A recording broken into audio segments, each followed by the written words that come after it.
Okay, good morning, good afternoon, everyone. Welcome to this webinar, Making the Most of Your IMRP 2027, brought to you by the International Radiation Association. My name is Martin Comben. I'm from the IIA and I'm chair of the IMRP 2027 Organising Committee, and I'm accompanied today by Dr. Brian McEvoy, who's Chief Technology Officer of STERIS AST, and he's chair of the IMRP 2027 Programme Committee. So the objective today is to share with you at an early stage some of the practicalities of the conference, just to let you know what to expect and to highlight some of the opportunities that exist for you to participate in the conference. So I'll be introducing the organizational matters first, and then Brian will run through the program matters, and then there should be some time at the end for questions. The Q&A tab at the top of the screen is available, so please ask your questions there, and then we can run through them at the end. Okay, so today I'm just going to be introducing you to IMRP, touching on the theme of the conference, explaining where it is, talking to you about opportunities for sponsorship, exhibition, for nominating people for awards. I need to say a few words about the registration fees and the process, and then just where to go for further information. So IMRP is the International Meeting on Radiation Processing. This is the 22nd edition of IMRP. It's held in a different location globally every 2 or 3 years. Last time it was in Costa Rica in 2024. The next one is going to be in Germany on the 12th to the 16th of April of next year. And it's the leading international event with everyone involved in radiation processing gathers together. So to talk about the applications and the technologies and the science and the business of radiation processing. And it's where the business and the science of irradiation connect. I like to say it's where we get the whole irradiation community under one roof. So it's a great opportunity to highlight your work through the program, to promote your organization, perhaps through sponsorship, talk about your products and services through the exhibition opportunities, but also to recognize our peers and our young professionals through awards, which I'll talk to you about in a moment. And also, last but not least, networking. We know from the feedback that we receive that having an opportunity to network is a major interest and a major attraction of IMRP, and we'll be working to facilitate networking opportunities. IMRP 2027 has 2 regional sponsors. It's BGS, Beta Gamma Service, and it's IBA Industrial Solutions. So they're the 2 organizations that make the most significant financial contribution that enables IIA to bring you the event. The IMRP 2027 theme is a new age for irradiation. I'm not going to say much about this because Brian's going to talk to you about this in a moment, but just to say that it's intentionally broad and it's very forward-looking in the same way as IMRP is. So IMRP talks about a very wide range of topics, so technologies, applications, business, market, and it's forward-looking as well. So we're looking at where the direction of travel for our industry, how technologies are evolving, trends. So it's very forward-looking. So our theme reflects that. The location is going to be Dusseldorf in Germany. You can see it there on the map. It's in the western part of Germany, near to the border with the Netherlands and Belgium. We tried to find a location that was somewhere close, or ideally even between our 2 regional sponsors.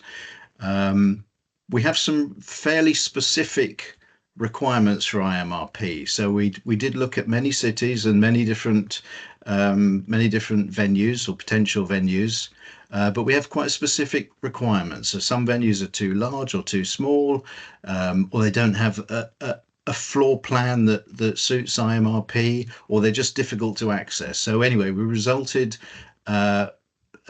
was we selected the Crown Plaza in Dusseldorf. It's in the western part of Dusseldorf, just outside the city. on the near to the River Rhine. You can see on the map the airport. That's about 16 kilometers away from the venue, so about 10 miles or so. And there's also good connections by train. So in terms of access, we think it's a great location. Just to give you some images so you know what to expect, this is the Crowne Plaza. Generally, these days with an IMRP, we try and select a conference centre because the conference centres generally meet our needs really well when compared with a hotel. The Crowne Plaza is a hotel, but it has its own conference centre. So it has the convenience of a hotel, but it also has all the facilities of a conference centre. So no buses between hotels and conference centres. It's very, very convenient. Perhaps the most important picture here is the one top center, which is the large room that shows all the chairs and the lighting.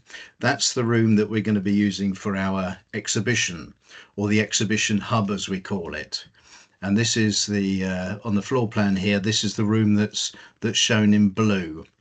So those of you who were at IMRP in Costa Rica will remember the large central room where it was the exhibition and where everything apart from the presentations, the plenary and the parallel session presentations happened. This room is slightly larger than that even, so it's a good space for us. It's where we're going to hold the welcome reception, where the exhibitors will be, where the tech stages will be, which Brian will explain in a moment, where the posters will be, the coffee breaks, where there'll be a networking event on the Wednesday of IMRP.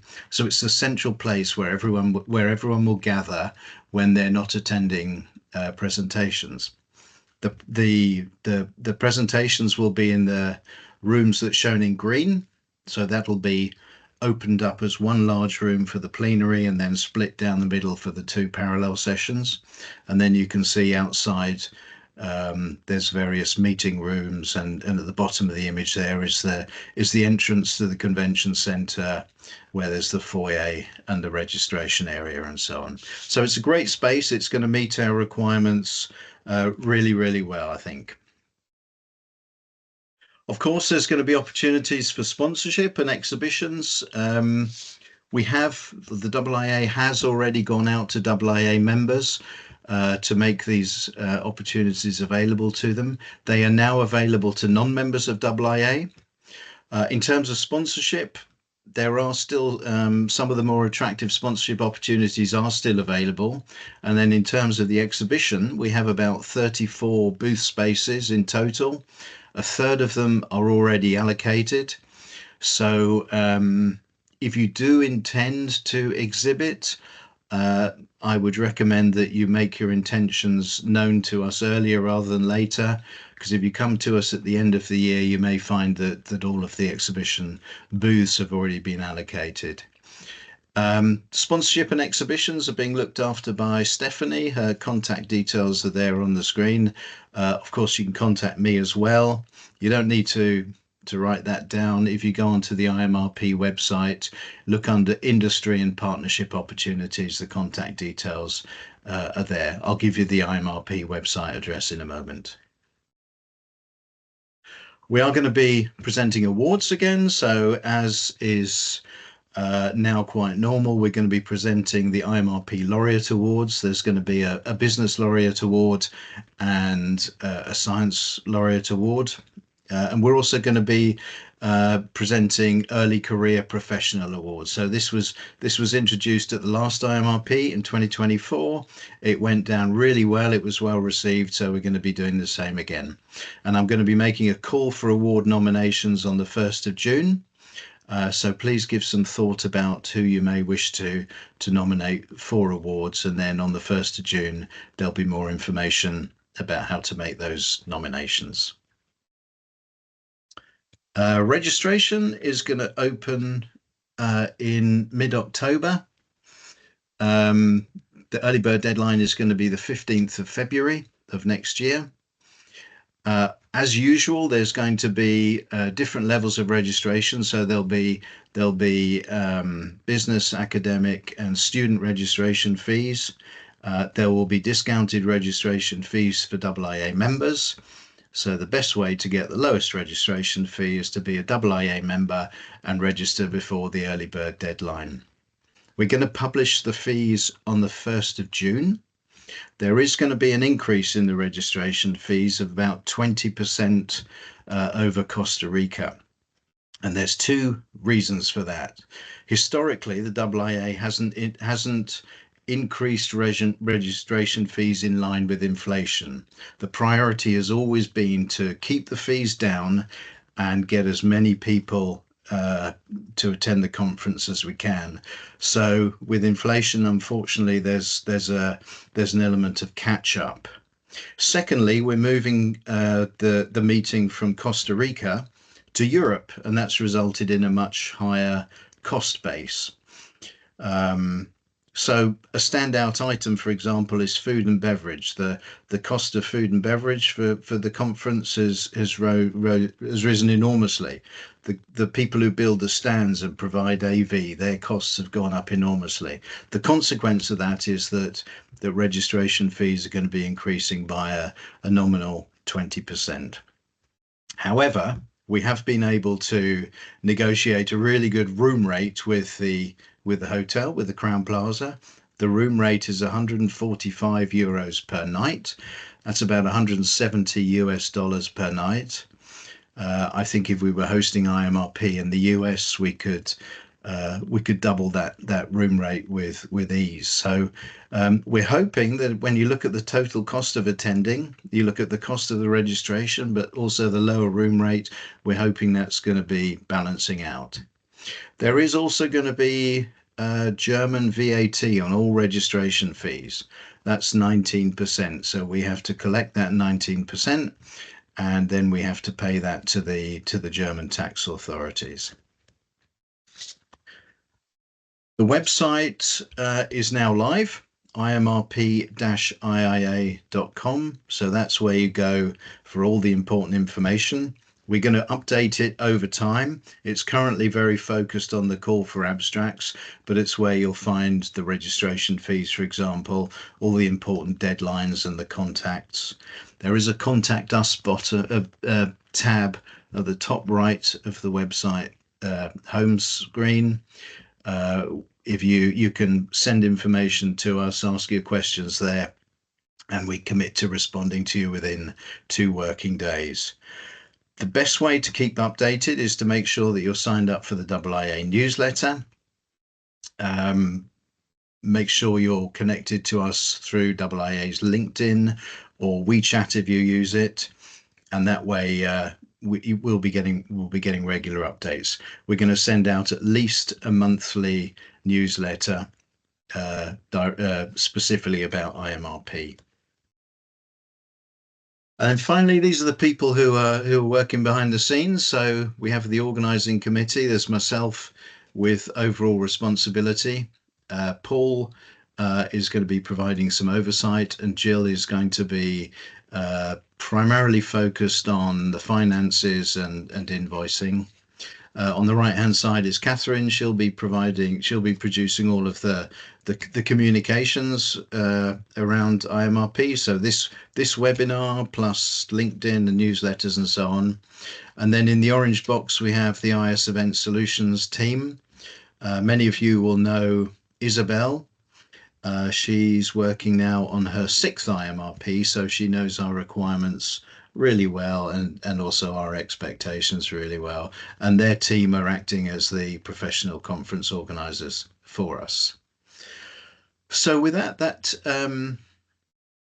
the organizational matters covered. I'm going to hand over to Brian now. I would just remind you to please ask your questions, post them in the Q&A tab, and we'll get back to you shortly with those. Thank you. Thank you, Martin. Hello, everybody. I'm just hopefully sharing my screen. You are. Perfect. So, hello everybody. Brian McEvoy is my name, as Martin introduced me earlier. Very proud and privileged to be the program chair again for IMRP. A word of thanks to IIA and the Organising Committee, for trusting me with this task for the second time. And for anybody that was in Costa Rica, knows we had a great IMRP, a great get together, and certainly something we're hoping to replicate when we meet in Germany next year. As Martin said, IMRP is where business and science of radiation processing connect. It has a very long history. As Martin said, we're in the 22nd IMRP. And again, for anybody who was in Costa Rica, we have over 350 people attending IMRP.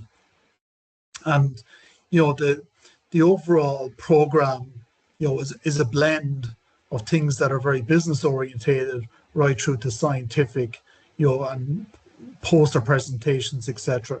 So again, we'd be looking to replicate something of a similar nature. When I say we, I'm the program chair, but there's a program committee, and I just have some of the faces and names here on the screen. And as you can see, with every IMRP, the program committee, we try to assemble, subject matter experts coming from a diverse range of, be it radiation technologies, be it applications and sectors, and also a geographical perspective. Because again, an important aspect of IMRP is it's a global conference. As Martin said, we move from location to location, but the essence of IMRP is that global perspective. And certainly, the program committee bringing that perspective from around the world is an important aspect of when we put together the program.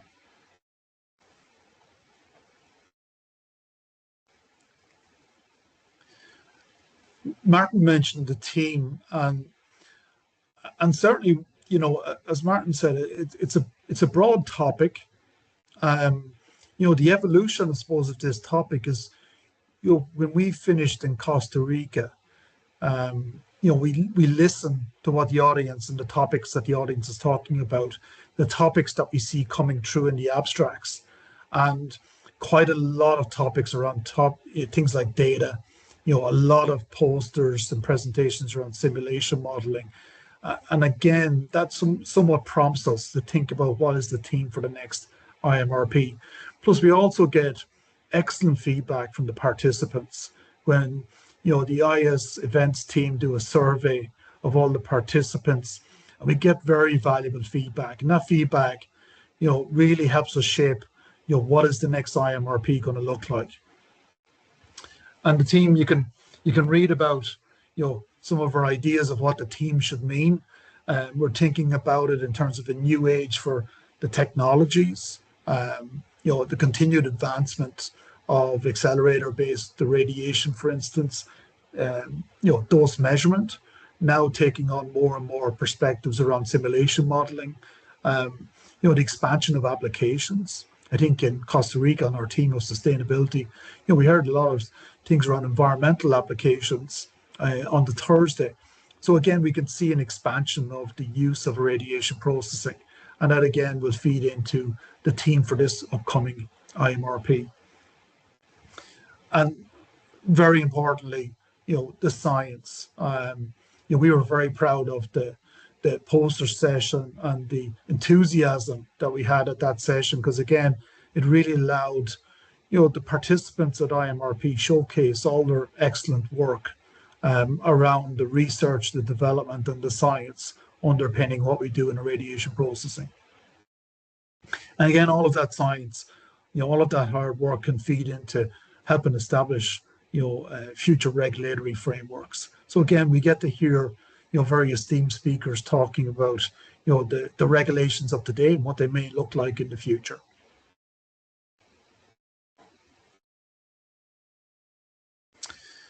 The program concept, again, we looked at the feedback that came from Costa Rica, and it was very positive.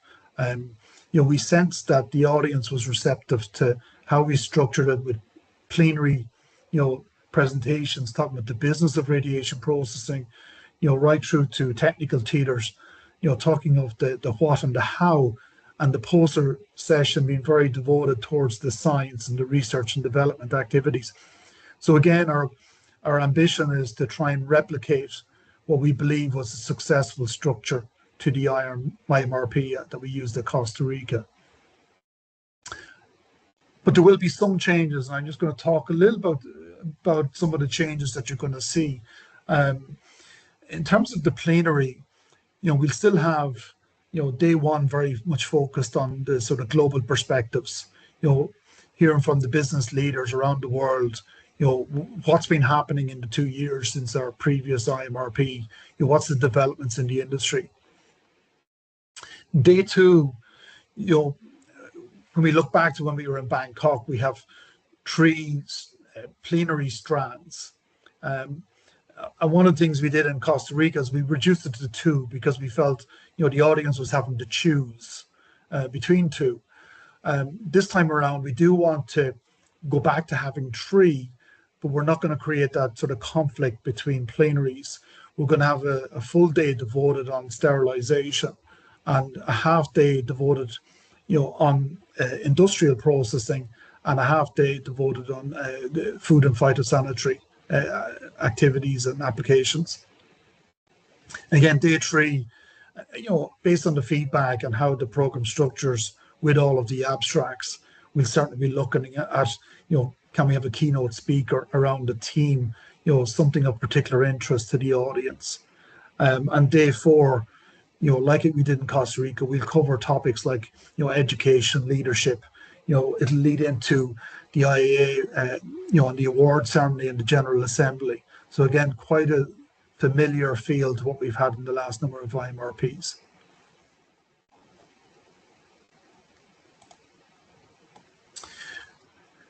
In Costa Rica, the tech theaters were a great success, but certainly feedback that we had was trying to host 3 tech theaters caused some challenges around, audio, sound, etc. So we've decided this time around to, refine it to 2 tech theaters, which we can position at opposite ends of a room and, ensure we don't have any, sound quality issues.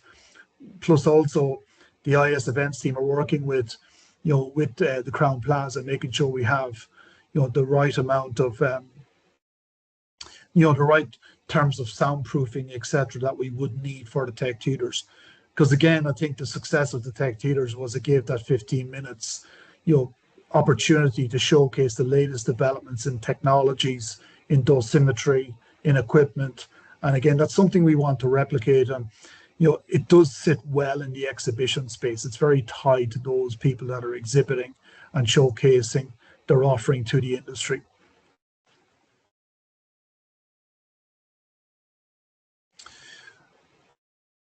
Posters, for me, this was a resounding success that we had in Costa Rica. We really wanted to showcase the scientific endeavor because, it's not easy. It's work that takes a lot of time and effort by the people doing it. And I think we created an environment where, there was a great audience participation in terms of viewing posters, voting on posters, and some of the fanfare that we had with the voting and the award presentation. So again, I think the poster session is going to be very, very similar when we come to Germany next year.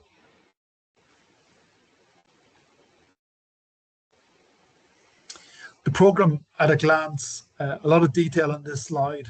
At the end of this presentation, you'll actually get a QR code that you'll be able to go straight into the website. And all of this information is actually contained in the IMRP website, including this overview of the plenary or of the overall program. And again, this is the structure as we are today. But remember, we are very much at the start of the abstract process. And again, we as a program committee, will look and see what comes in terms of abstracts, because that will help shape the content and the structure for the conference. So again, we will start with a structure, but we would reserve the right to adapt it as we see appropriate based on what the abstract submissions are.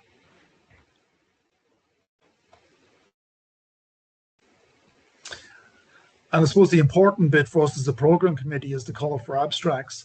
And, again, one of the things I would say is that, sometimes the call for abstracts gives that, idea that it's really around the scientific presentations and about posters. Our term of call for abstracts is really around content. As you can see, we've got 3 opportunities for the audience to provide content and support the conference, be it plenary, tech theatre, or the posters. So again, the abstract process is to garner, those topics that you as a participating audience want to talk about, want to hear about. And again, there is a portal that we've used for the last number of IMRPs for people submitting abstracts, and that's what we would use as a program committee to review all the submissions and determine what's the right content for each of the different presentation opportunities.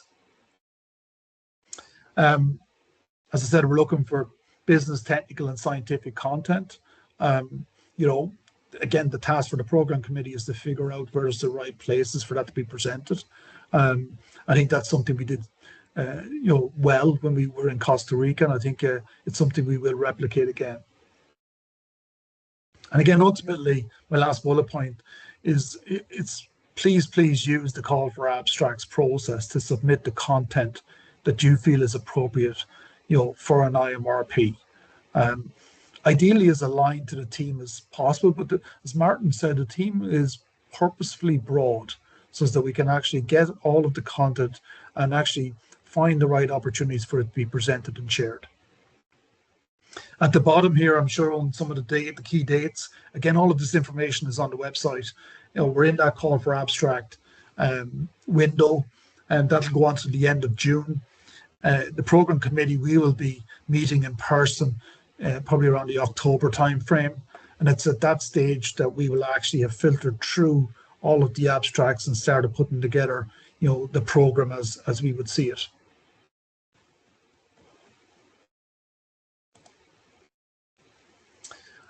And that was my last slide.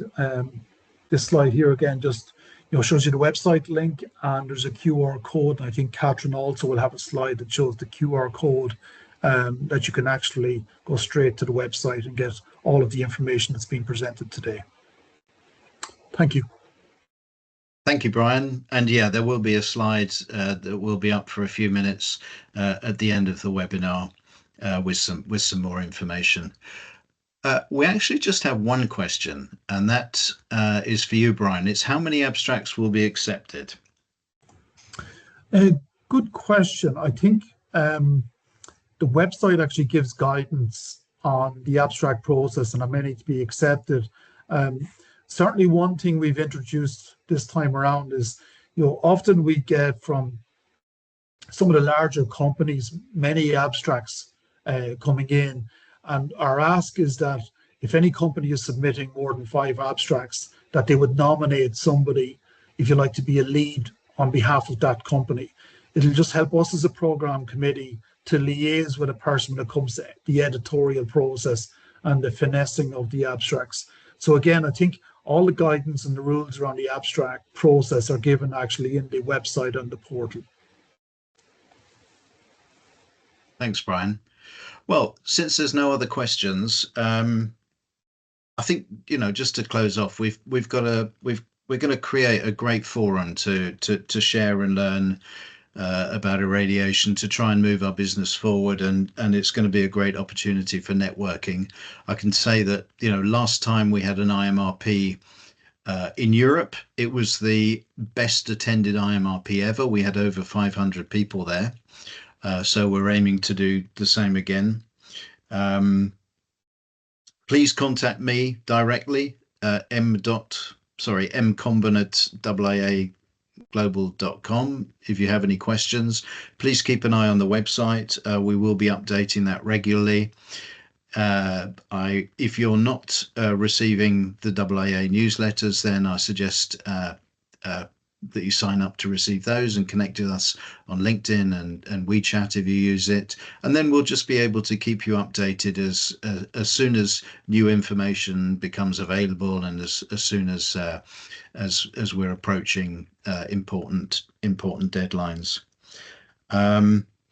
With that, there's no further questions. So thank you, Brian, for your important contribution today, and we welcome you as our program chair once again, following the success of the conference in 2024. And we look forward to engaging with everybody and the irradiation community at IMRP 2027. And please don't hesitate to reach out if you need any further information. So with that, we'll close the webinar. Thank you very much for attending today. Thank you. See you all in Dusseldorf.